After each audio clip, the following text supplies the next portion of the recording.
సక్కనోడు గా సర్పంచు. అమ్మా మంచిగున్నా? మంచిగానే ఉన్నా పిల్లగా. మన వాడ కట్టుకోవాలన్నా సర్పంచ్ నిలబడ్డాడు. మన ఇంట్లో లోట్లని కుమారన్నకే వాడాలి. కుమారన్నకే ఓటేస్తాం గాని మరి గెలిచినాక ఏం చేస్తాడు?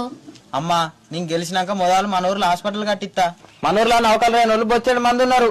ఒక మంచి కంపెనీ కట్టించి ఉద్యోగం ఇప్పిస్తా. అయితే గాని మా ఇంట్లో 4 ఓట్లున్నాయి.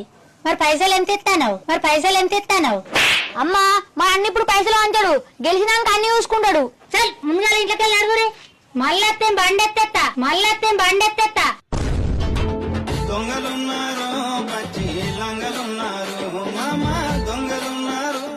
అమ్మా నమస్తే. మనోడు తెలుసా? మన హైదరాబాద్ రాజన్న కొడుకు. మనోడు సర్పంచ్ పోటీ ఎత్తాడు. నీ ఓటైతే కష్టంగా అన్నగే వాడాలి. ఎందుకేయాలి? గెలిస్తే ఏం చేస్తాడు? ఏం చేసి ఉండదు, గెలిచినాక చక్క హైదరాబాద్ దిగుడే.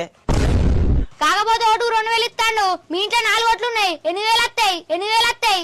నువ్వు ఏడవతే మాకేంది? ఓటుకు 2000 ఇచ్చినావు.